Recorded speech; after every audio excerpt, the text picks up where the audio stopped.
Please consider supporting Black Women United YEG for the protection and advancement of black women and girls in Alberta. You can learn more about them at bwunited.ca.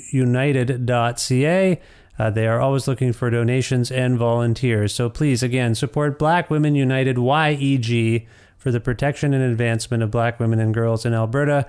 Again, that website is bwunited.ca. Hey, this is Trevor from Halifax, calling in to say that I support Creative Control on Patreon because I think long-form arts journalism is a crucial part of music culture, and there's simply not enough of it out there today.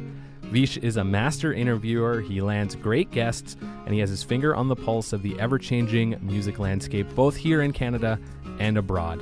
For all of these reasons and many more, I think you should support Creative Control on Patreon too.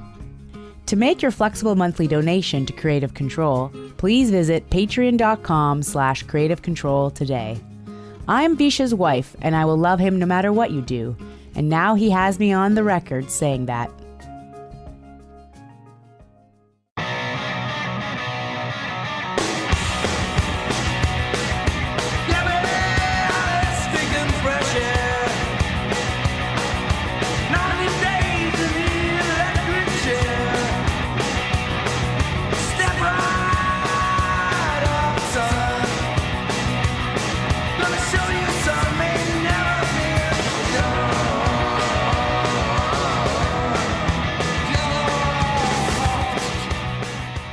The Replacements was an American rock and roll band formed in Minneapolis, Minnesota in 1979.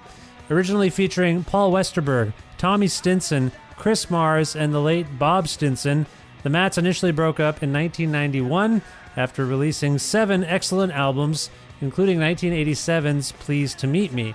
On October 9th, 2020, Rhino Records is reissuing Pleased to Meet Me as a 3-CD, 1-LP deluxe box set, which tells the story of this significant album in ways not previously possible, with more than 50% of the content previously unreleased.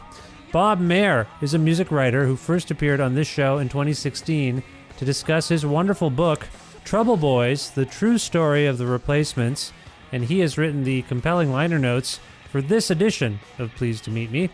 Jason Jones is an A&R man at Rhino Records, who specializes in overseeing deluxe box sets like the recent one for Funhouse by the Stooges, and for those currently in circulation by The Replacements, one of his all-time favorite bands. I connected with Bob and Jason recently, and we had an extensive conversation about Pleased to Meet Me, the story behind its unique production, their take on the band and the 29 unreleased songs in this collection, what might be next for The Replacements and this archive series, future plans, and more. A part of the Entertainment One Network, with the support of listeners like you who follow and subscribe to this podcast and spread the word about it, and make flexible monthly donations at patreon.com/Creative Control, and Massey Hall's concert film series live at masseyhall.com, where you can stream dozens of 30-minute films for free, including performances by past podcast guests like the New Pornographers. Plus in-kind support from Pizza Trocadero, The Bookshelf, and Planet Bean Coffee in Guelph, and Granddad's Donuts in Hamilton. This is the 569th episode of Creative Control, featuring massive Replacements fans and experts, Bob Mehr and Jason Jones, with your host, me, Vish Khanna.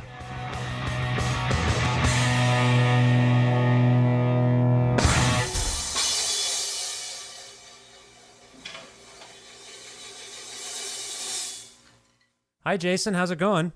It's going well, Vish. How are you? I'm well. It's nice to speak with you. First of all, where in the world are you? I am in Los Angeles, California right now. How are things going in Los Angeles, California, as we're speaking?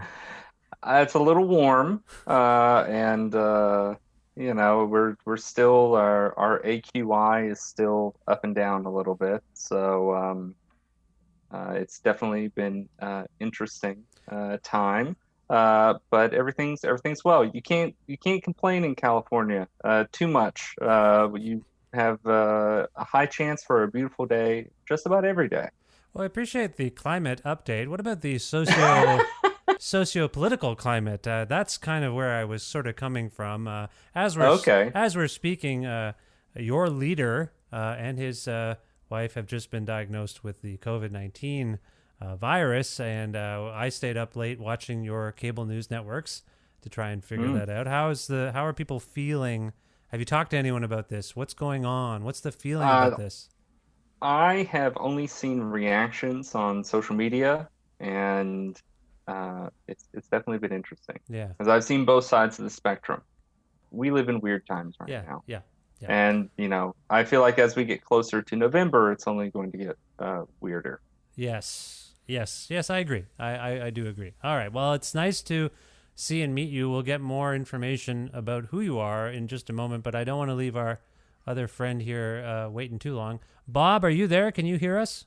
I am, and I can hear you, Vish. How are you? I'm well. It's nice to see you again. We chatted how many years ago now about your four and a half, I think, just about 4.5 years. 2016. Yes, and that was about your excellent book about the Replacements, Trouble Boys. Is that still doing okay? Is that book doing well? It's doing okay. I mean, it's not Clive Cussler or who is it, Stephen King, but it's holding its own over the years. It's kind of interesting, just the story of the band, the legend of the band, sort of continues to build, and which is a good thing for me and for them. So I meant to message you, and I'm sure many people did, because I was watching probably MSNBC or something, and Beto O'Rourke was on there on the TV, and everyone, you guys didn't really do it, but everyone, when they do these virtual things, they put their bookshelves behind them. I've noticed that. Oh, there you go. There's your books. I see your books. I see your books, but it seems very like, hey, I've got books. I know what I'm talking about. I read something in these books. So I noticed that on Beto's very full bookshelf, your book. Did you hear about this? I didn't know about that. I've had actually a few politicians, very somewhat famously in 2016 when Tim Kaine was on the Democratic ticket as vice president. He not only had read my book, but talked it up in a couple of interviews with the local paper in Minneapolis and with Rolling Stone. So I knew he was a fan, and he's actually done some sort of appearances with former Replacements members. But yeah, I do have to admit that I now in the age of COVID, where you do see all the bookshelves, the bookshelf porn behind people during interviews and stuff, I am constantly looking for my book, which is sort of easy to identify. And I've seen a couple political pundits on our news shows with it, but I didn't know Beto had it. But that doesn't surprise me about Beto, since he's a kind of post-punk guy. That's what he kind of presents himself as such, as talked about Ian MacKaye and Discord Records. So yeah, no, it makes sense. What do you suppose it is? Since we're gathered here today to talk about the Replacements, again, I will identify your roles in this Pleased to Meet Me reissue in a moment. But what is it about the Replacements and politicians, rebellious politicians maybe? Why does this band and their story perhaps resonate with these types of people there, Bob? It's funny you say that, because I've actually found that, yeah, there's some politicians, but it's more actually comedians. A really incredible number of comedians have responded, or people in the comedy world, from the guys and the kids in the hall to Bob Odenkirk to, I know, Bill Hader and Fred Armisen have read the book, people like that. So I think there is a kind of anarchic sort of comedy troupe spirit about the Replacements. As much as they played music, their sort of presentation, there certainly was a heavy dose of comedy. So I do think there's a comedic thing. I think with the politicians, it's probably more a generational thing. People who are now able to run for office are probably 45 and up, particularly if they're from the Midwest, as a lot of our politicians are, or national politicians have been recently. I think there's just they were in college or in high school and in college when the Replacements were going strong. So it seems to me that they were part of the Replacements college audience, which they had a pretty hefty, sizable audience there. So I don't know if that's so much politicians being attracted to the band as much as it is they sort of grew up listening to them. But I do think there are sort of segments of the populations, as I mentioned, comedians being one of them, that really seem to gravitate to the Replacements kind of style of anarchy. Well, comedians, the ones you cited in particular, there's a perfect storm of talent, insecurity, emotional scarring, self-sabotage, rebelliousness, anti-authority. Who better exemplifies that than the Replacements or the kids in the hall? Right. Well, I think there's something about, and comedy troops in particular, who understand the dynamics of a rock and roll band. And again, all those other things you said, I think stand-up comedians and comedians, sketch comedians, maybe more than other sort of people in other segments of show business, they do have much more of that kind of chip on their shoulder, anti-authoritarian thing that's sort of part and parcel with what they do. Yeah. So that all makes sense. Yeah, yeah. Well, it's good to talk to you again, and here we are again, 4.5 years later, here to talk about the Replacements. So I think you and I need other topics. I think we need other things to talk about. I think that would be good, just for our relationship. Someday soon, yes, hopefully. I hope so. Now let's go back to Jason. As I say, we're here to talk about the Pleased to Meet Me reissue. Jason, I guess very simply, what is your job? Where do you work, and what do you do, first of all? Okay, right on. I am director of A&R for Rhino Entertainment, which is the catalog arm of Warner Music Group. So this would be inclusive of all of the labels that fall within the Warner Music Group umbrella. That's Warner, Atlantic, Elektra, and via Warner, Sire. So this is, I have the good fortune of being able to dig into the history and material from records in our archives and artists and records that we control. On my very first day at Rhino, I had the pleasure of being assigned what eventually became the Dead Man's Pop box set that came out last year via Rhino. Mm-hmm. And shortly thereafter, I think it was a day or two, or maybe it was my first day, I actually met Bob on my very first day, which for me, I've been a Replacements fan since I was 12 years old or so. Yeah.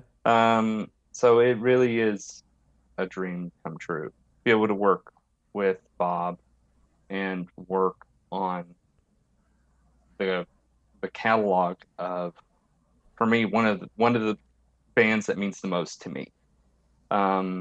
In addition to the Replacements, I've also produced reissues for the Stooges. I just put together a Funhouse 50th anniversary edition, huge box set. Yeah, congrats on that. And I don't know if there's any left. I had it in my cart, and then I got some bills, and I was like, I might have to hold up on that. But we sold out of that one. It's gone. Yeah, I should have probably. Yeah. Okay. Just check. But congrats. It looked very comprehensive. I want to ask you about the Replacements in a moment, but your I guess affinity for the historical. I think that's relevant today to today's conversation. As a music fan, what is it about presenting the history, and in a lot of cases, warts and all, comprehensive history of a band or a record they made? Why does that appeal to you? Why is that of interest to you? And why? Yeah, like you probably could do anything you want. You're digging into the past a lot. Why is that? Well, initially I was drawn to catalog from a very young age, mainly because of my disdain for modern music. What era are we talking about here? What era was? We're talking about early 90s. Okay. I mean, I was, exposed to punk rock at a very young age.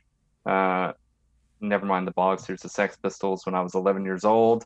You can see, my class photo the year before I heard that record and the year afterwards. You can see the change in my eyes from what that record did to me. Oh well, punk. So I think it's a revelation. It does open your eyes, doesn't it? Yeah, it does. It does. And I had the good fortune of growing up in kind of the burgeoning age of reissue culture via labels like Rykodisc and Rhino and a few others that really kind of took stock of what the history of music looked like and what could be expanded upon. So that's kind of from a very young age I was exposed to deluxe editions of classic albums, and that's just always been in my DNA, and that's always been something that I've always been drawn to. I like the storytelling around it. I like the very the thoroughness of it, and I really like to understand where an artist is coming from creatively in a very specific period of time. Yeah. Those are the things that I really enjoy. Like, I love knowing that, okay, the Byrds recorded this song on this day in the lead up to this album. Maybe it didn't make the album, but it helped inform a creative decision that ultimately ended up landing on a specific album. Yeah. That kind of, reverse engineering kind of and storytelling is something that has always appealed to me. There's a CD reissue of Tim by The Replacements that I found really revelatory that came out probably 10, 15 years ago now or something like that. And 2008, I think. Oh, is it? Yeah. So you would know. You should know, God Yeah. damn it. Yeah. And, Well, I wrote the liner notes for that, so I definitely do know. Yeah. So Bob, you two are a huge fan of The Replacements. We talked about, obviously, you're an authority on it. We talked about this the last time you were on. And so what does it mean to you to have access to all of this history, to get sort of firsthand, to actually touch and feel these things that no one else really has been able to? What does that feel like? Well, it's kind of fascinating. I mean, a lot of this for me is an outgrowth of researching the book, which I did for, almost 7, 8, 9 years from start to finish. And part of what I was doing, I was one of the first people doing it for the first time, really digging into not just the kind of history of the band, but the sort of tactile stuff, records and data and receipts and all this stuff that the sort of the band and its management had. And then going further into the actual catalog, listening to things that hadn't been heard or listened to, or in some cases found. I found a few things, and so for me, it's just kind of it's a little bit like peeling an onion, and there's more layers, more and more layers. You think, okay, we've reached a kind of logical endpoint, but I think what keeps it interesting for me is The Replacements, certainly for most of their career, made no two albums that were really alike, and even if you go into the latter half of their career, no two album sort of situations, either the lineup or the circumstances of their recording are similar. And in many cases, they're very much about where the band was at in that moment. So, they weren't a band that was just churning out the same record over and over again in the same studio or whatever. I mean, there is a story with each record, and given the personalities and sort of combustible nature of the group, there's usually a very entertaining and kind of explosive story behind each record. And I think what I wanted to do as a kind of historian and a biographer coming out of the release of the book in 2016 was dig a little further and let fans, people who love this music as well, kind of have the privilege of hearing and seeing what I've seen and knowing a little bit more about this band and their creative process, because they weren't a band really that sort of revealed that stuff too much in their lifetime. And even to the sort of first wave of reissues, and The Replacements, compared to most bands of their stature, are very underrepresented until recently in terms of kind of digging through the archives and catalogs. So we're just kind of doing something that finally is the moment is ripe to do, I suppose, and that's dig into these classic records like Pleased to Meet Me, or dig into the archives that Warner Brothers has, and show the sort of creation stories and the personal stories, and also ultimately the kind of the history that some people are aware of and some people haven't heard before. Yeah. So you have already done extensive research on the Pleased to Meet Me sessions for your book, Bob, and these liner notes that you've written are fantastic. How much of these liner notes are drawn from that research, and how much of it is fresh and new stuff that you didn't know when you were working on the book? A good bit of it is fresh. I mean, one of the things that this set has, which is a 3-disc, 1 LP set that has 55 tracks, and there's 29 tracks that haven't been on there before. One of the major components was the demo session that the band did in 1986. And really what this project, I think the story behind this record, is the transformation of The Replacements at kind of the midpoint of their career. They had been together about 7 years. They had put out Signed to Sire in 1985, put out Tim that fall. And the band was sort of in a state of flux with Bob Stinson, the co-founder and lead guitarist, sort of on his way out of the band. And really that came to a head in the sort of first stirrings of this record of making Pleased to Meet Me. They did a demo session in the summer of 1986, for which Bob was part of the first day or two and then sort of departed, which that event sort of subsequently resulted in him splitting from the group permanently and the Replacements moving on and making the record as a three-piece. In between that, they very much considered breaking up, with Bob leaving and Paul was going to quit and then the band was going to break up. And even the start of this record that they made in Memphis in the fall of 86 and early 87 with producer Jim Dickinson was really kind of a referendum on the band. Would the band even be able to survive and continue? And so you talk about kind of the built-in storytelling aspect of a box set. I mean, we really have it with this one where you see the sort of transformation of the band, at the end of a 7-year run with Bob Stinson that goes into this sort of unknown period that tracks the record as a three-piece and then comes out the other side of it at the end, just after the recording, with a new member in Slim Dunlap, who replaced Bob. And that's kind of the next 5 years of the Replacements story. And it's all sort of contained in this 4 or 5 month period in the making of this record. Yeah, no, it is remarkable. Jason, we've talked a little bit now about what Bob articulated in terms of telling the story of this record. What do these tracks tell us about the story of this record? Bob mentioned there's 55 songs spread over these discs here. What for you are the revelatory moments in terms of digging through the demos and other stuff? To me, the revelation, the kind of eureka moment, was the discovery of the second batch of demos. That was a truly impactful moment because, as a student of reissue culture and just as a general music fan, listening to the 2008 reissue of Pleased to Meet Me that had a few of the demos, I knew that those were recorded with Bob Stinson. What I didn't realize, and what Bob and I both didn't realize, was that we actually had the full run of demos. So we had, the initial batch that they recorded with Bob, and the final recordings of the original lineup, and then they took a break for a few days and then came back. And to me, when they came back with a really, really, really strong set of material and songs that to be demoed, impactful songs that eventually made their way to Please Meet Me, like that showed me that this band is a really strong collective and a collective mindset.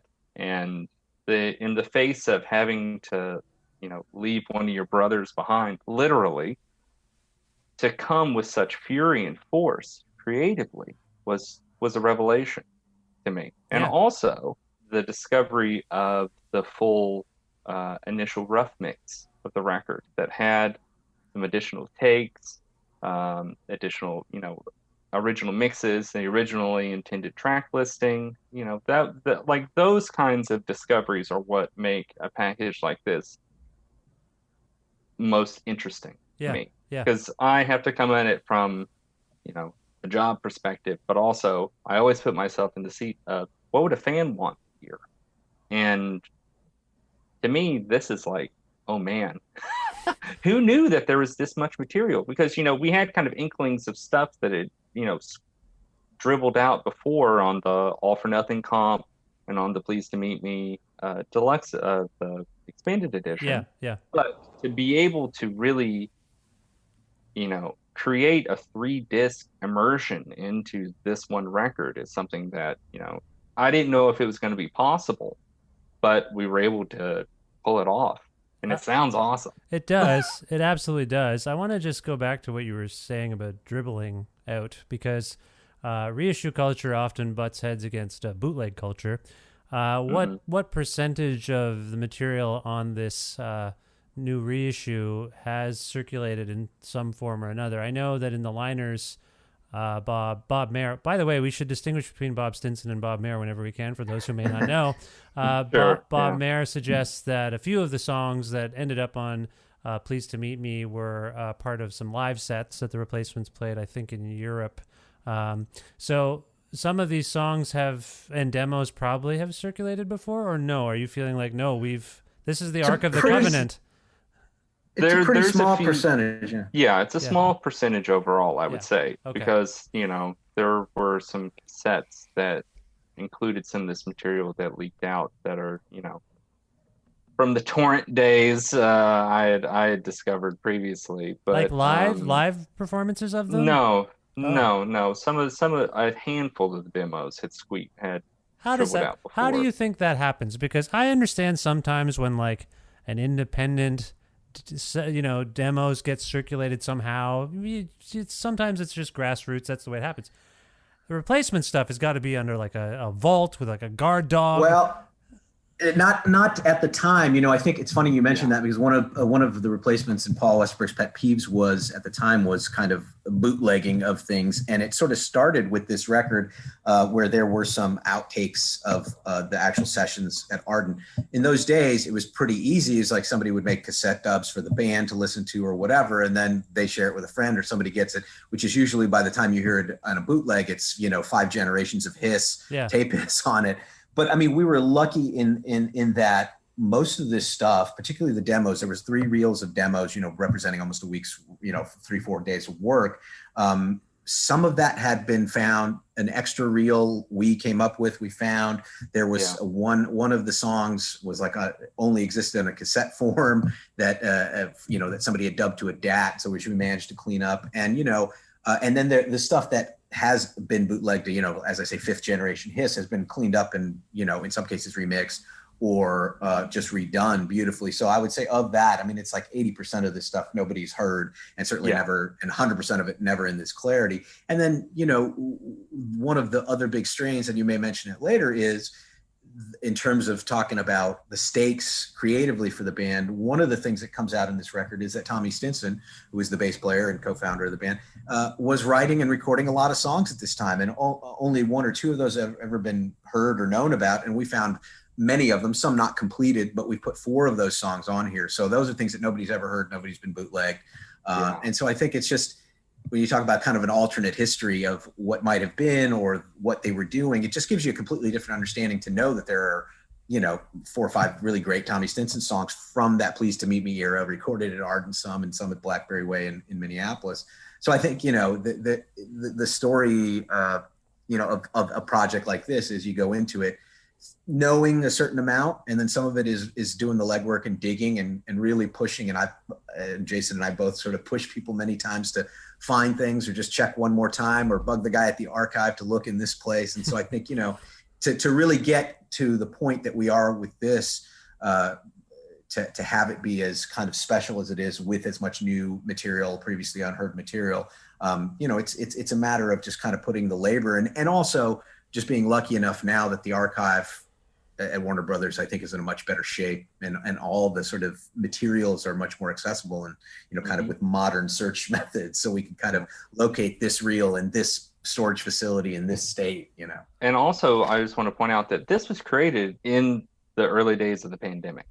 Like, this was totally created in kind of like a solitude kind of mindset where the we set, had to be right. Okay. Yeah. So we kind of had to be reliant on social distancing and the hoops and hurdles to jump through to make sure that everyone's safe, but also we need certain like tapes in order to help inform a project like this. So it was a whirlwind ride. I'm trying to put it together. So lucky you found it. I mean, as Bob was talking, I was thinking of that horrible warehouse fire at Universal. Oh, yeah. All the things that were lost. I assume stuff that you might have wanted. Maybe not for this project, but I'm sure. Jason, was your company? Was your No, that was purely Universal. Okay, yeah, you're not under that umbrella. Okay. Universal sounds, just by its very name, Universal sounds like it controls everything. It's very universal. You would think it has all the stuff. So yeah. Well, they've acquired a lot of companies over the years. That's they named themselves well. Bob, you were talking about Tommy and his role, and one of the things that I learned here, or maybe I read about it in your book, and I can't remember. It's been 5 years. Give me a break. He wrote a song called "Even If It's Cheap," and the opening line of the song is "Pleased to Meet Me," which is again conjured at a awesome record schmooze fest where Tommy is like meeting people and saying, "Pleased to meet me. The pleasure is all yours." I just think that's amazing. Like he was really. It must have been very difficult for Tommy at this point. He had to let his brother go from this band, which he says, you quote him as saying, certain family members would never forgive him for that. And it's obviously a very sad thing now that Bob is gone. But, however, this seems to have emboldened him in that point. He really came into his own. Yeah, he was 19 going on 20 and had been a veteran of the band for 7 years. He started basically playing at 12, 13. And so he was, with his brother, who was this kind of force of nature and massive personality in the band and creative force in his own way, sort of out. There was room, I think, in a sense, or a need, a hole that needed to be filled. And Tommy really stepped up in that, both in terms of the things he was recording and kind of really just getting his first footing as a songwriter, but they burst, the tracks on here burst with so much energy, and they just have a really incredible, it's like, hearing somebody discover their own talent. And he's such a musical guy. In addition to playing bass, he's playing guitar on all this stuff, and he even plays drums, not on this stuff, but he's a drummer as well. So, you're hearing the flowering of somebody who's just a natural musical talent. But then also, I think, and Jim Dickinson, the producer of the album, talks about it, Tommy had a great bearing on the direction that the actual album sessions took. Again, this was a band that was at loose ends, working as a trio for the first time, sort of unmoored. And Dickinson, I think, was the perfect producer for them at the time in terms of sort of giving them what they need, whether it was distracting them or cajoling them or coddling them or whatever to get the record out of them. But whenever Jim would say that he was at a loss for what to do, he would sort of look to Tommy and let Tommy's instincts sort of guide the record and guide the process. And so I think, yes, this is in as much as all records are, most of the Replacements records are very much Paul Westerberg centric because he's the principal writer and singer. I think you start to see much more of a Paul Tommy dynamic in this record and in this band. And I think a lot of that also has to do with the way Dickinson treated the rhythm tracks and the sort of force and tightness of the band, playing really for the first time as a power trio rather than as a quartet. So, I think one of the engineers is quoted as saying a record is like a pie. If there's four members, you cut it up into four pieces. When there's three members, there's more for everyone. And I think both Tommy and Chris Mars, to a great extent, really stepped up on this record. And again, it's another one of the sort of subplots, if you will, of the making of this album. Is it wrong for me to say that my new favorite song, maybe of all time, is "All He Wants to Do Is Fish"? I'm very pleased. It's an awesome song. It's an awesome song, and it's all the versions here are great, and I love it. I really do. I'm being sincere, and that's a Chris song, right? Yeah, it's a Chris song, and it had been released, I believe, as I can't remember if it came out as a B-side or one of the rarities, but we have a demo version on here that we didn't even know existed. And again, I think the environment, maybe there was just a little bit more freedom or looseness or desperation or whatever it was, and between the demo session and the sessions at Arden, which really were even though they worked hard, there was a lot of playing going on too, and a lot of exchange with the Arden people, with Dickinson and his engineers, who were all musicians, that I think it brought out different things in the band and allowed for different things to come out. Hence, you have songs by Chris, you have songs by Tommy, you have the band trying different, doing oldies covers in the middle of a session, and one of the demos, even in the demo session where they had enough free time now to kind of play with things, they do almost a kind of calypso version of the song, so Kick it in. I think the Replacements were, for the first half of their career, they were making, records pretty quickly in a kind of punk rock, post-punk, indie label environment. And, they sort of gradually, once they got to the major labels, became more and more enamored and involved with the process of record making. Not that they were ever comfortable with it, but I think after Tim, for which there isn't a lot of additional material and they didn't do a ton of recording, the next next three records in terms of Pleased to Meet Me, and then also Don't Tell a Soul, there's a ton of recording and a ton of different approaches to the studio and all that stuff. So it's interesting to see them become a kind of band that uses the studio in a way that they don't for the first half of their career. Yeah.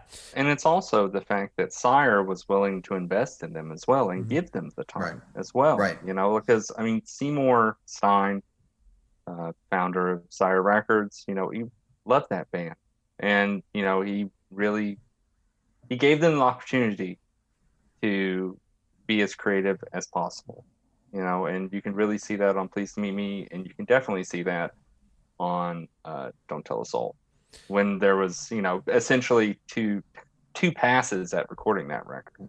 Right. I'm getting the hint that maybe there's another reissue coming, but I'm going to leave that alone for now. Jason, I just want to follow up on a couple of things. First of all, Seymour Stein seems to have wonderful taste, and and he seems to get behind really good stuff, or he seemed to, I should say.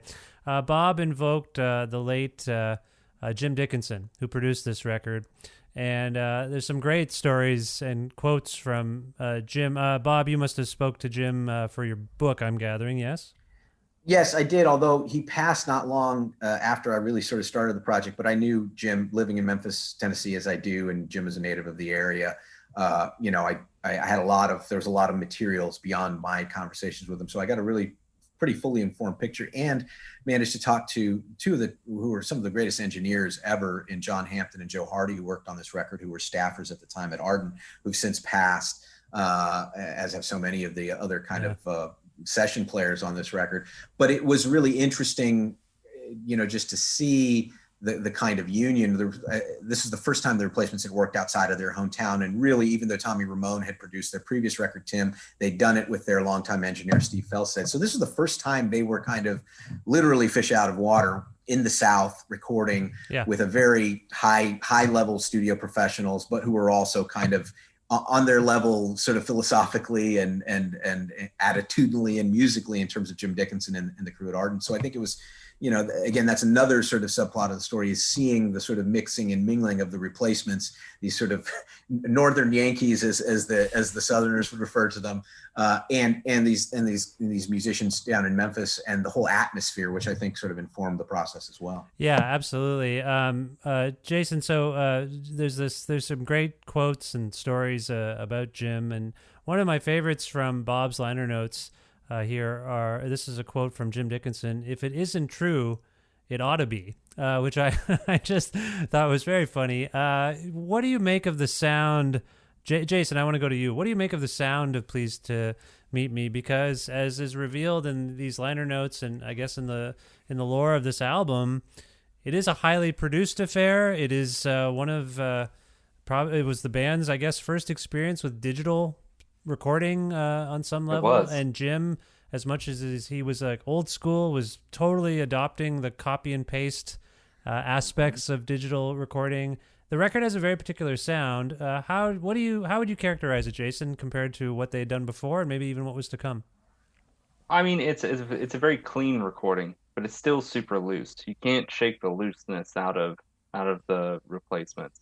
It's something where, I look at Jim Dickinson as being like, he's like a Southern Trevor Horn at the time. He's got his sampler, he's playing around, he's totally immersed in audiophile world, and really taking a place like Ardent and getting it up to the standard of some of the, leading recording studios at the time back in 86. Yeah. 87. So I think that it is, I always think that this is the Mats, it's their exile, because it's all over the place. It's their exile on Main Street. It's all over the place. You connect him to a guy who's connected to the Stones, Jim Dickinson, and interestingly. Yeah, 100%. Yeah. And also, I think it's something where in Ardent, you have Dickinson, who has Stones connection. You also have Third Sister Lovers by Big Star that was recorded there.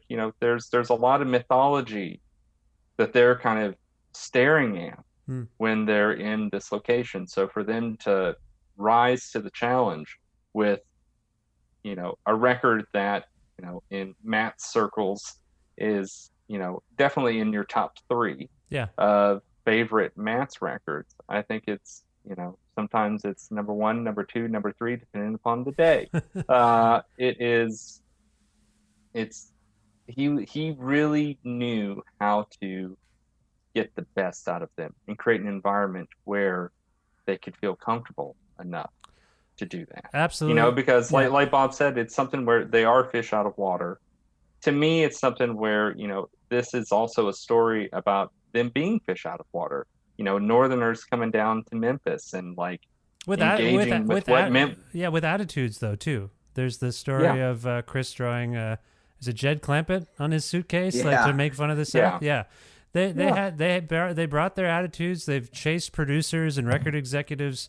In every city, every environment they're in, they have no reverence for everyone. I find it striking, to your points, both of you, that they got along so well with Jim because, and I'm sorry to interrupt you, Jason, but it occurs to me that, no, Bob, I actually wonder about this from your perspective, because like a lot of producers, Jim had to play psychologist with the Replacements, and I find that really interesting. He got them. He got when to leave them alone, and he got when to push them in a way that seemed like he was leaving them alone. Is that fair? Yeah, Jim's background. I mean, he, as he says in the notes, or one of the engineers says, Jim always said he liked the psychodrama of recording more than he was interested in any technical aspects. That's why Jim very rarely he wasn't coming from an engineer background per se. That's why he always had great engineers on staff. I mean, he was coming much more from a kind of philosophical background. I mean, I think he says in the notes, he's trying to capture your soul on tape. That may not be the artist's intention, but that's his intention.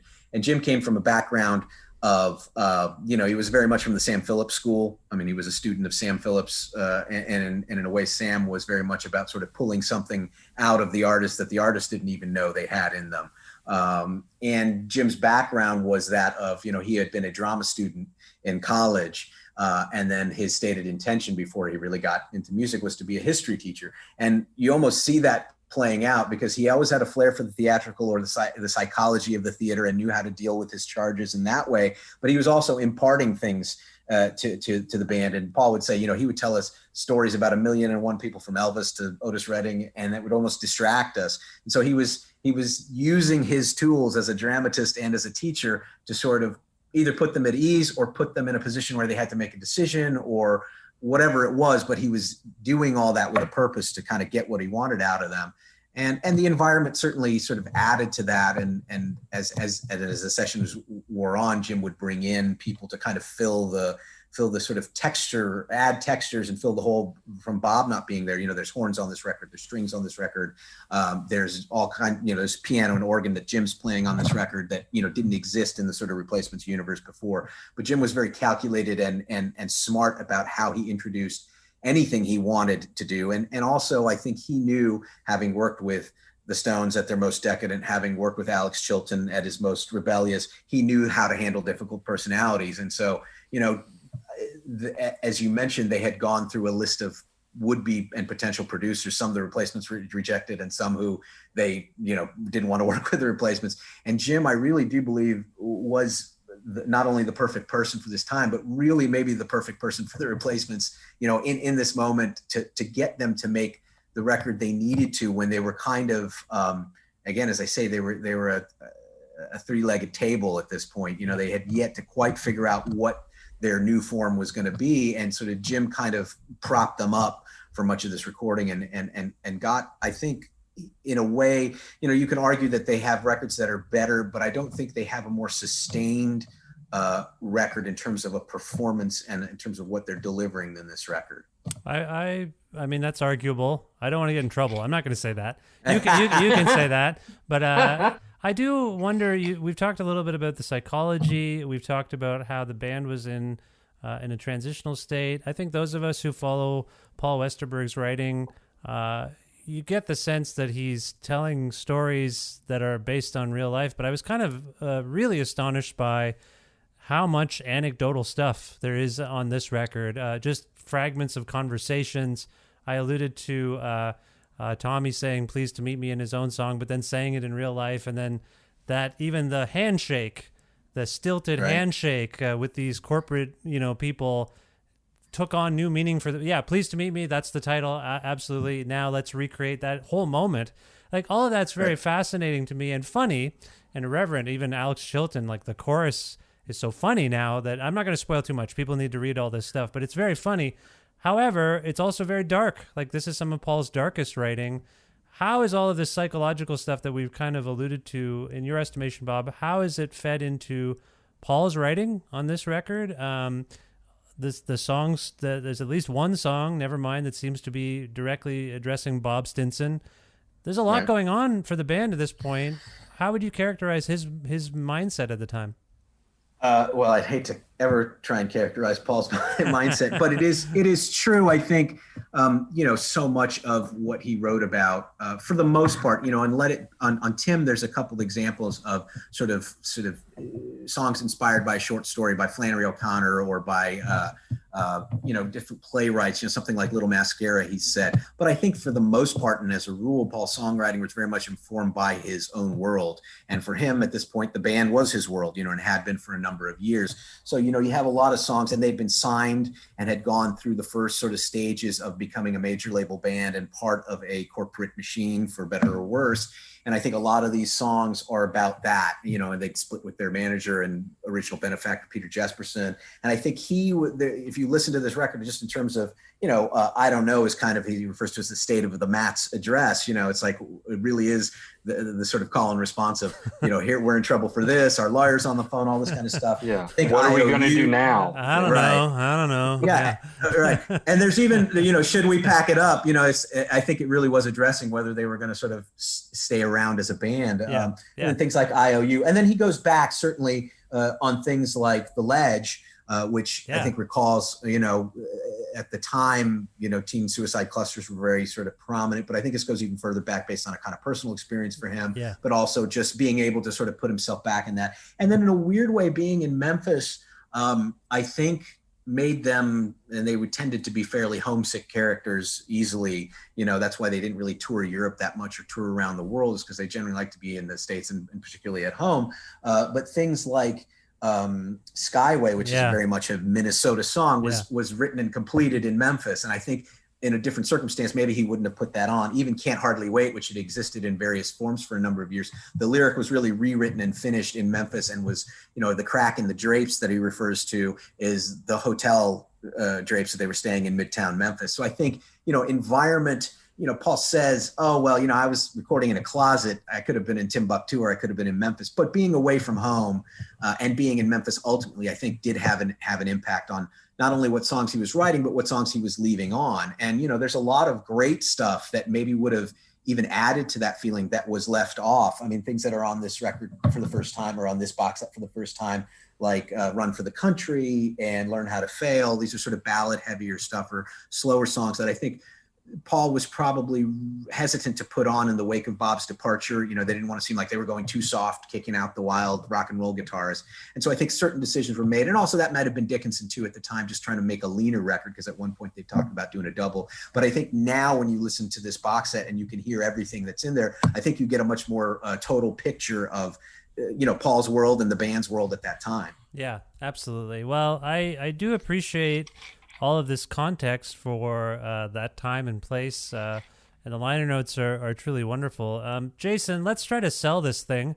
Let's tell people more about what is the various sets, because I think you can buy this in sort of different forms, right?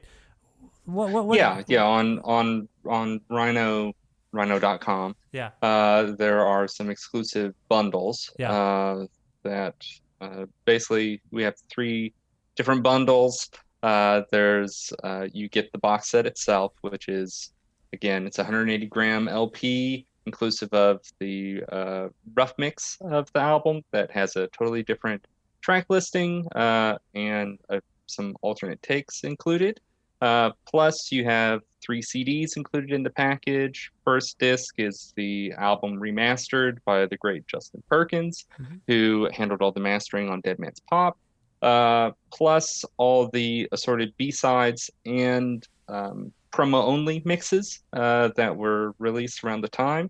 There's a Jimmy Iovine mix of Can't Hardly Wait. Yeah, I saw that. Never really been widely distributed. So we wanted to, fully kind of contextualize the officially released stuff from the time period on disc 1. What was disc 2 is... May I interrupt just for a moment? Yeah. What was the context? Maybe it's a Bob question, I don't know, but Jason, I'm sure you know too. What was the context to have Jimmy Iovine do a mix of that song? How did that come about? Radio campaign for Can't Hardly Wait. I see. Okay. And Jimmy worked for who at the time? He was just an independent Yeah.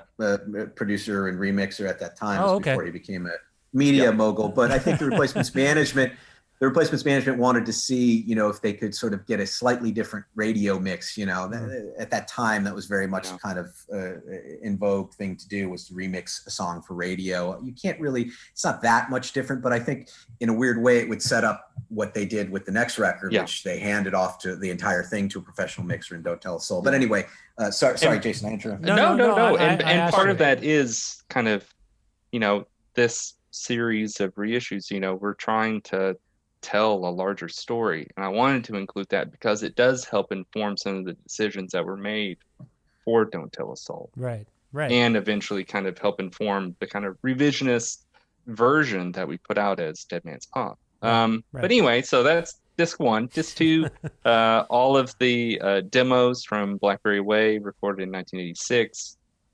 It's 20 tracks. It is killer. Yeah. It is totally killer. Yeah. You're hearing embryonic versions of some really, really great tracks. A lot of them not heard before, and some really Tommy fiery songs as well. Yeah, some Tommy songs. I mean, Awake Tonight.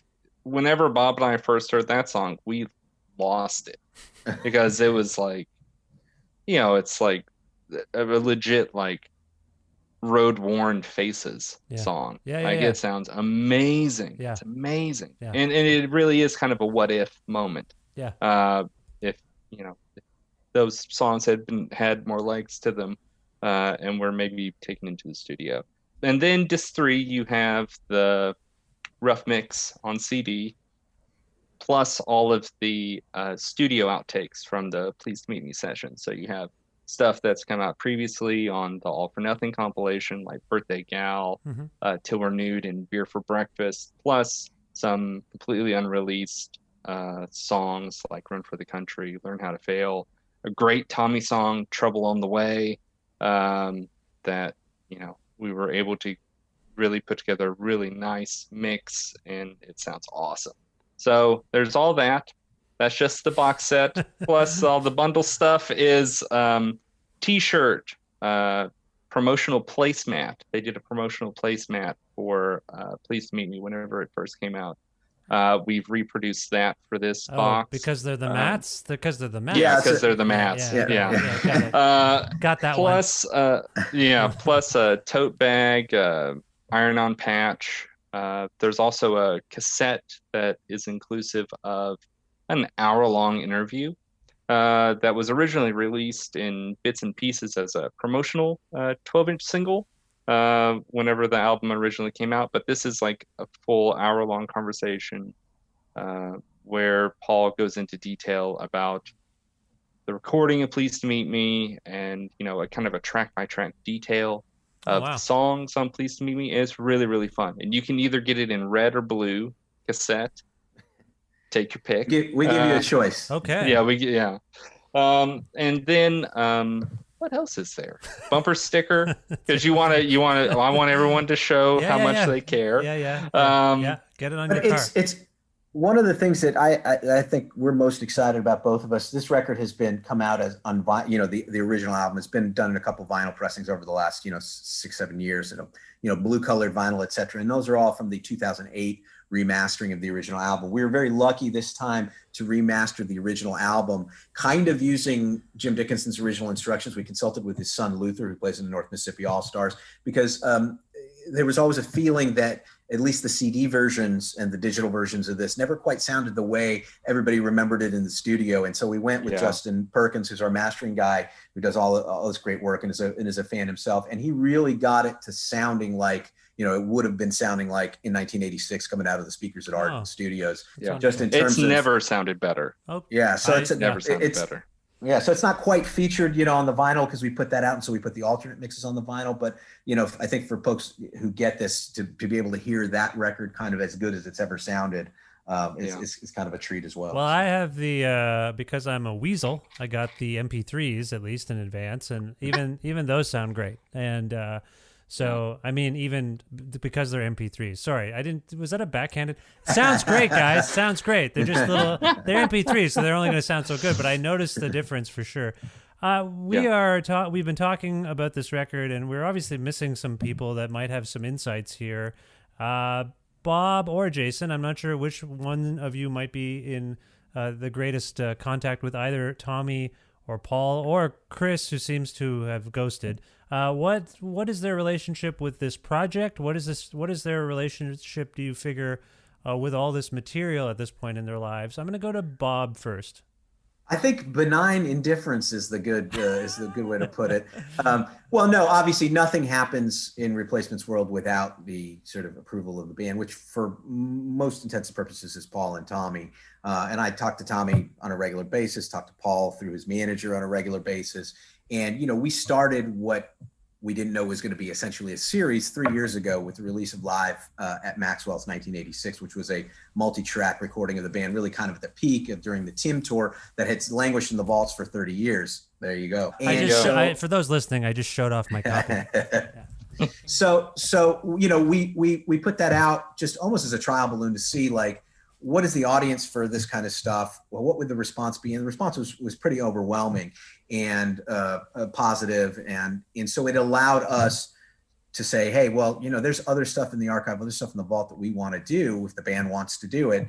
And the next thing we did was Dead Man's Pop, which was kind of a reimagining of really the release of Don't Tell a Soul as the band had intended with its original mix, and another live album from the era and so forth as a multi-disc box set, which was something to have that record sound the way the band had intended was always something I think the band wanted and something in particular Paul wanted. So we did that. And with this one, we're again, a great response. So we're sort of rolling. The Replacements are not guys who generally look back, and they are probably not the best stewards of their own catalog or legacy. But I think in so much as they realize they are an important band and important bands need to have their legacies and their catalogs tended to, they've basically given the green light to me and to Jason here to kind of do that on their behalf. And certainly Rhino is the company that owns or controls the entire Replacements catalog, including their Twin Tone stuff. It makes sense. It's all under one roof.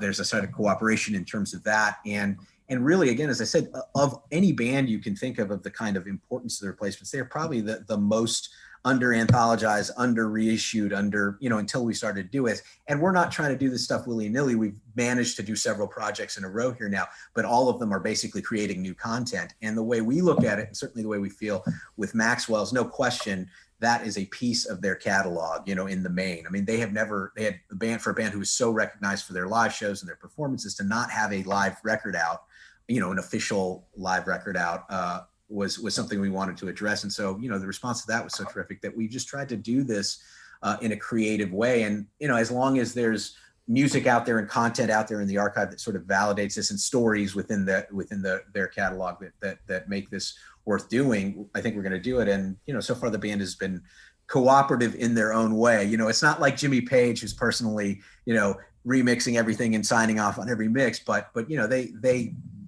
we can't do anything without the band wanting to do it. So far, they've been willing to in their own Replacement-y way.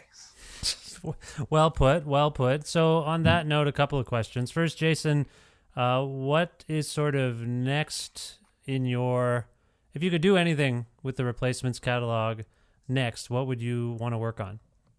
Let's put it in a way that suggests that you don't admit that you were probably already working on something, but gives you. Well, let's see here. How can I say? There's two projects. Oh, there's three. Well, I'll go over two. There's two that I would love to see come to light at some point. One would be to remix Tim at some point. I think that has been something that, everyone loves that record, but the biggest gripe about that record is the way that it sounds. Some people think that it sounds great. A lot of people think it sounds like it could be improved upon. I want to at least have the opportunity to see if we can improve upon it. As Bob said, there's not a lot of additional material from that time period. So that kind of makes a huge expansive box set, more difficult. For Tim, so that's just for Tim, you're talking about, yeah. Yeah, just for Tim. What do people complain about exactly? Because I listen to lots of records, and I kind of can discern when things sound good or sound not so good.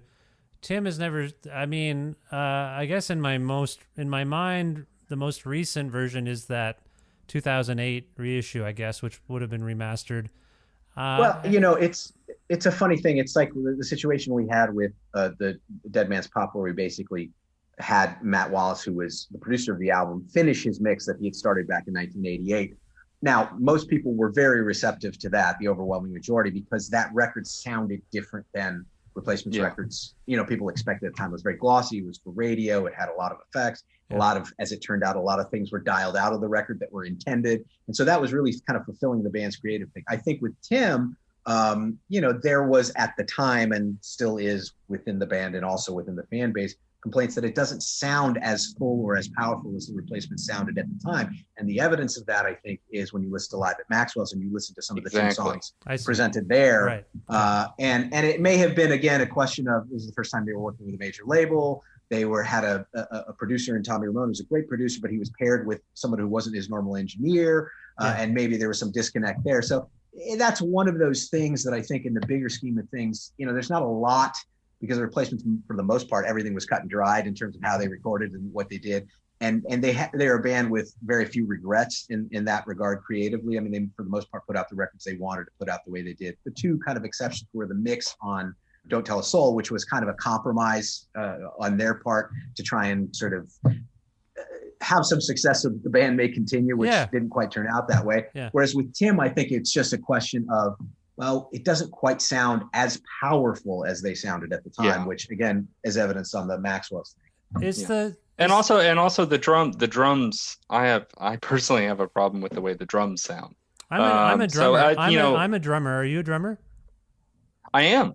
Wow, we're drummers. Okay, yeah, I could. Drummer complaint. I could see that. Something, yeah, I could see that. Yeah, so that's something where I want to just see if there's you know, an opportunity for that. And another project would be, you know, Sorry Ma is 40 next year. You know, maybe we can try and do something with that. I think that, you know, the thing, we really kind of take this piecemeal where, you know, we look at how well each one performs, and then we decide, okay, what do we have an opportunity to continue? And if we're going to continue, what do we want to do next? And that's kind of a collective decision between myself, Bob, and, you know, all the other parties that are involved. So nothing's in stone yet, but you have some ideas of where you'd like to go. Yeah, there's always ideas. But that's kind of, you know, and also, like, you know, All Shook Down, that would be a great record to expand upon, because there's a great collection of demos that Paul recorded at that time. But that's what I was going to get at. Are your ideas born of archival knowledge that you have that some of us don't? Like, you've obviously thought about these projects from the point of view of, like, I was going through the stuff for Pleased to Meet Me, and guess what I found for these other records, right? Exactly. Yeah. You know, we're kind of, you know, there are certain records where there's not a wealth of material. Right. So you have to get creative, or you have to potentially look at, you know, what tapes someone might have, or, you know, license, you know, stuff like that. That's kind of where it all kind of comes together. With something like Pleased to Meet Me, we did have the good fortune of, there was a lot of material in the vault that we could listen to and pull from. Yeah. Well, okay. Finally, I'm going to ask you for perspectives on a thing that you can't really speak to, but you might be able to a little bit. Some of us were very lucky to see a version of the Replacements come back. What was it? 7 years ago, and play some shows, and that kind of stopped. I think dramatically on some level, as anything with the Replacements. Every stop is somewhat strange and dramatic. What is your perspective on that band's ability to function again in some way? Bob, you talk to Tommy regularly. Let me ask you this. What do you think? Are we ever going to see the likes of them playing or doing something again? My answer to that is sort of the same as when, prior to them reuniting in 2013, is it never seems likely, and it's always kind of a long shot, but sort of predicting what Paul or Tommy might do or be willing to do at any given moment is sort of a fool's errand. Okay. I know even for those shows in 2013, where I had heard, you know, at that point they were getting offers to reunite every year, you know, for 10 years.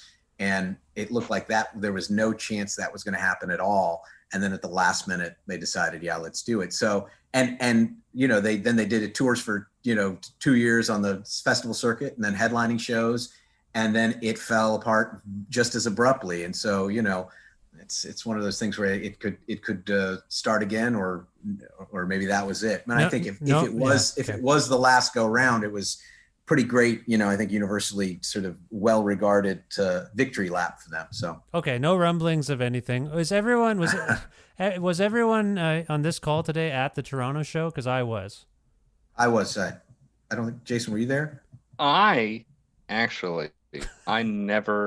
couldn't bring myself to go see the reunion shows because I loved them so much that I didn't want to be disappointed or have the opportunity to be disappointed. I lived in New York at the time, and I had the ticket to Forest Hills. Oh my God, you blew it. The cart. I know, I totally blew it.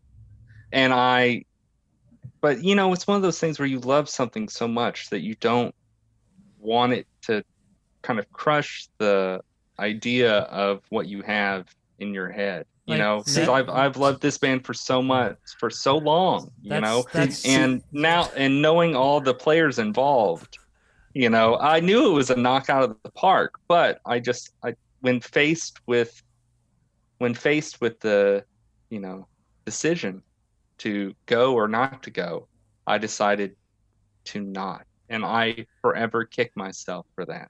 So yeah, Jason was a younger man there, Vish, and he hadn't quite realized, he was still dogmatic and thinking these things. But now, I was an older man. I knew I don't care. I'm going to go see it, whether it's good, bad, or indifferent. And as it turned out, it was pretty great. And Forest Hills might have been the best show. Oh, dude, I know, and that's the thing that kills me because and just for a little bit of background, like I had seen certain acts previously that I placed on a pedestal in my mind and had been completely disappointed.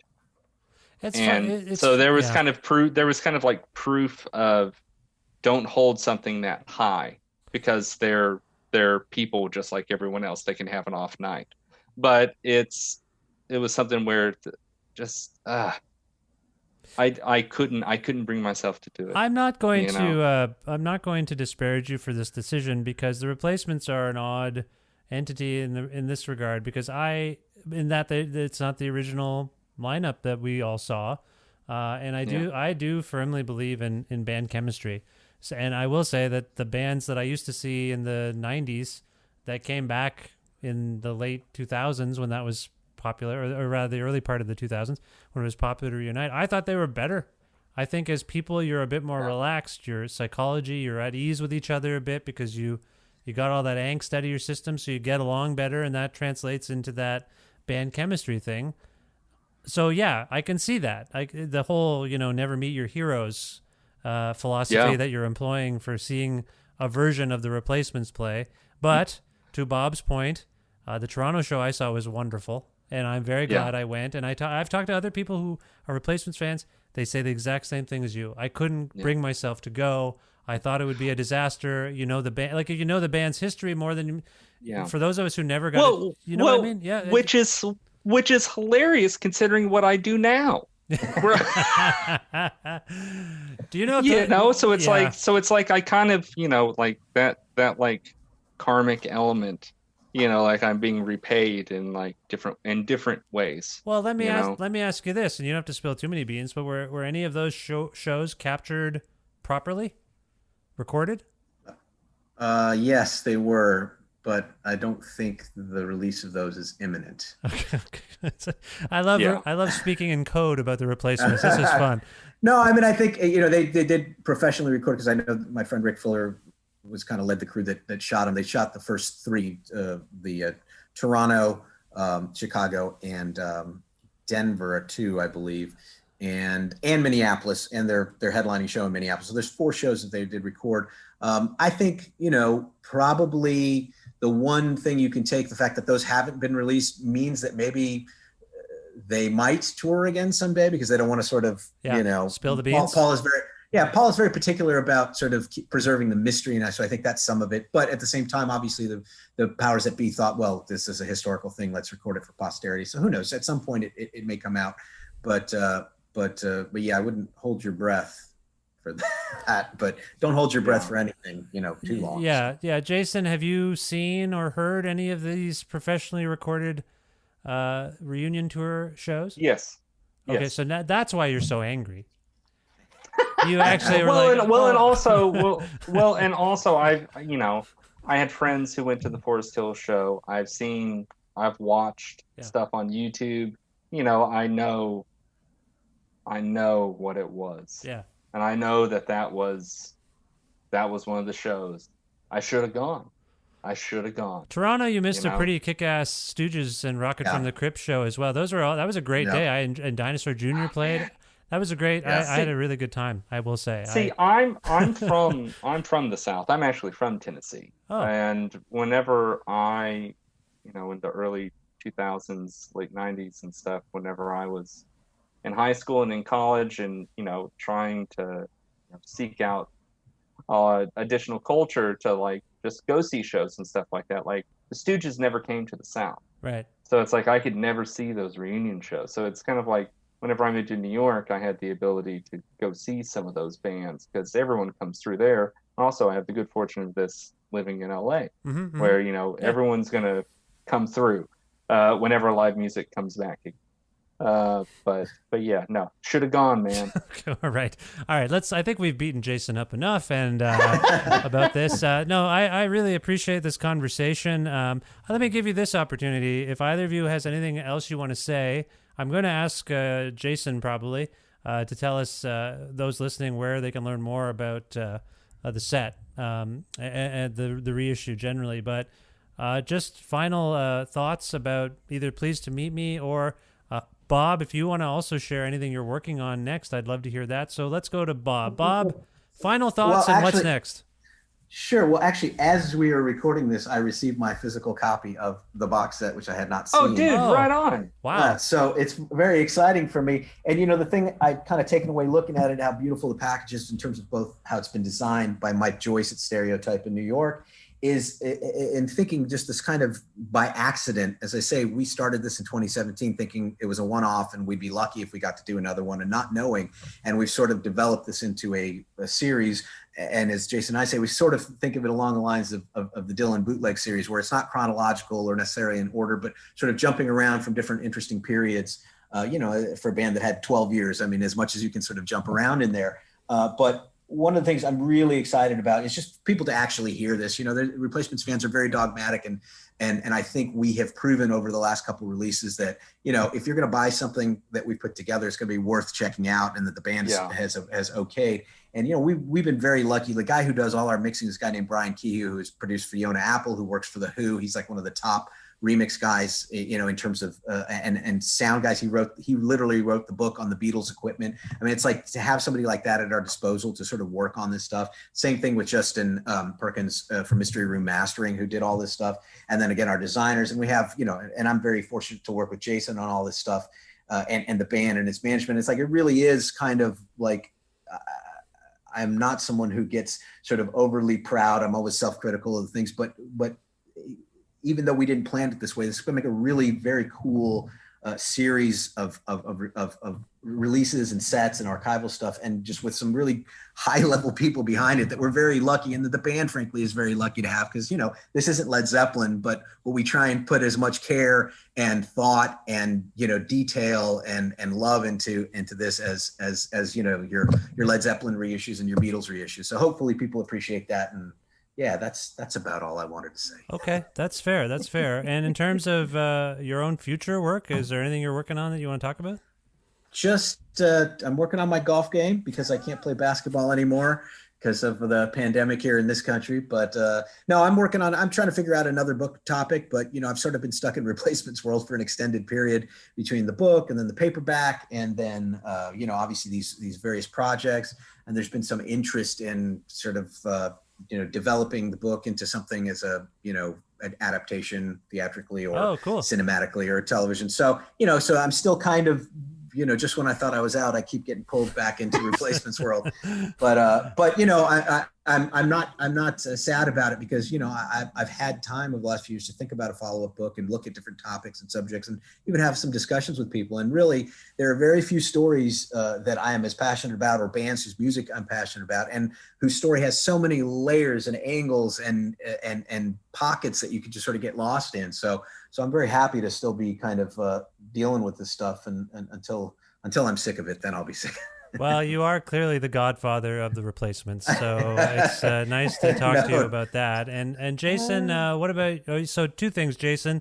Anything you want to talk about in terms of Rhino World or anything you're working on? And two, can you direct people to get more information about the Pleased to Meet Me reissue? Sure. Well, one thing that just got announced yesterday is the Grateful Dead's American Beauty Angel Share collection. It's a collection of outtakes from American Beauty in celebration of its 50th anniversary. I had the good fortune of actually working with Brian Cahew on that collection. So we released some demos at the beginning of October, and the full 56-track comp comes out mid-October. Sweet. So that's something that's I'm very, very proud of. As far as where people can learn more information about Please Meet Me, you can go to rhino.com.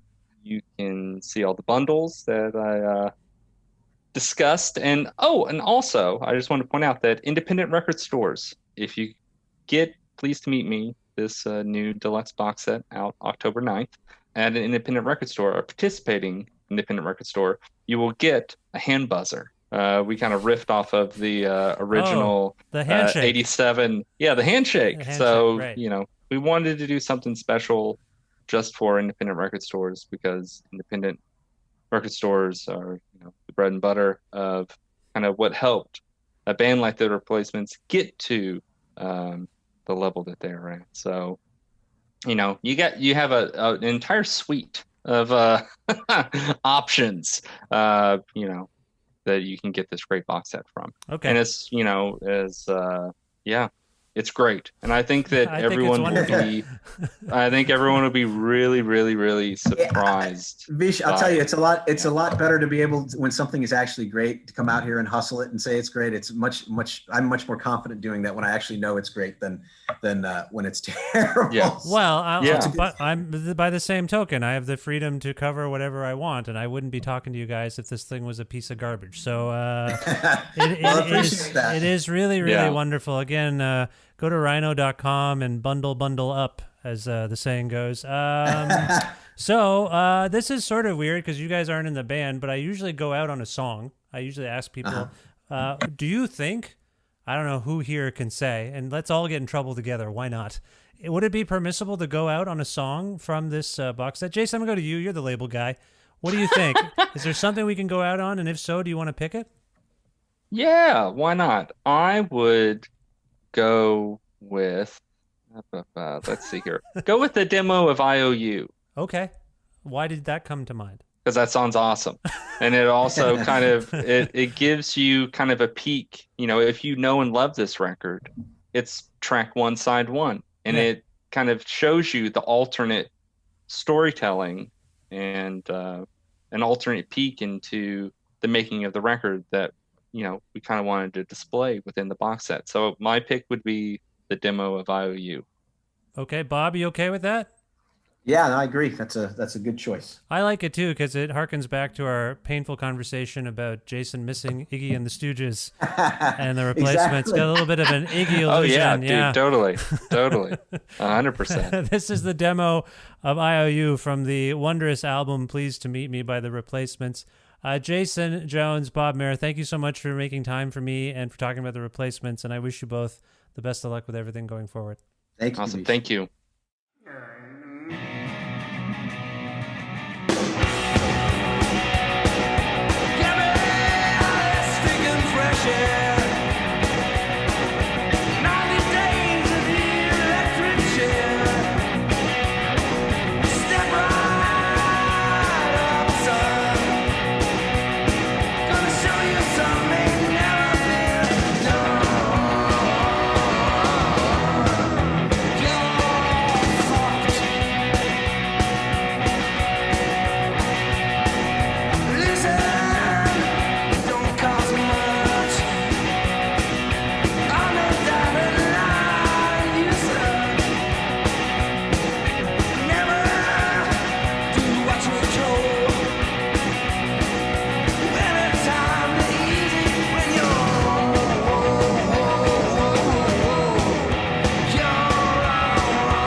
Very special thanks to Bob Mehr and Jason Jones for going on this deep dive into the Replacements and their excellent album, Pleased to Meet Me.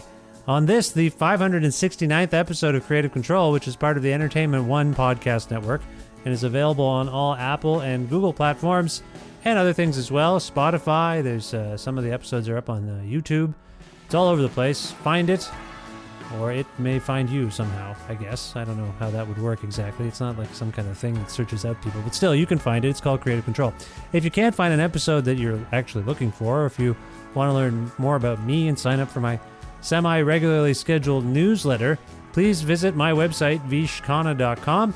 You can also like Creative Control on Facebook or follow the show on Twitter at vishcreative, or follow me directly at vishkhanna. Also, please visit patreon.com/Creative Control to make a flexible monthly donation to sustain this podcast's existence. Please, $6 or more gets you exclusive content. So if you're not getting enough from the show itself and you want a little bit extra, $6 or more at Patreon gets you more stuff. Otherwise, you're just supporting the show. You're saying, good job, Vish. If it wasn't for you, I don't know what I would do with myself and my ears and my brain. You are filling them all with great stuff, and I'd like to give you a little small token of my appreciation every month.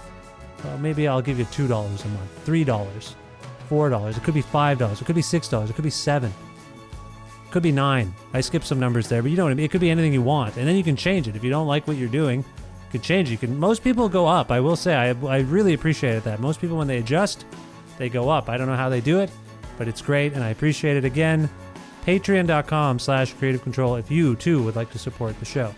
Thanks again to live at masseyhall.com, where you can watch beautifully captured concerts by great Canadian artists. They support the show. Also, for their in-kind support of the show, Pizza Trocadero, The Bookshelf and Planet Bean Coffee in Guelph, and Granddad's Donuts in Hamilton. Oh, my friend Jim Guthrie, he lets me use some music for the show. You can learn more about Jim and his great work at jimguthrie.org. And finally, thank you. Thank you for listening to this episode with Bob Mehr and Jason Jones. In case you're interested, Bob was on the show in 2016. I believe it was episode 262 that we talked about the Replacements and became Replacements friends. His book, Trouble Boys, is still one of my favorite rock and roll books. So if you haven't read it yet, check that out. And yeah, thanks for listening to this episode. Thanks for listening to up to this point even. And I hope you will subscribe and follow the show and tell your friends to do the same things so you can keep tabs on Creative Control. I must leave you now. I will talk to you soon. Thanks again. Bye for now.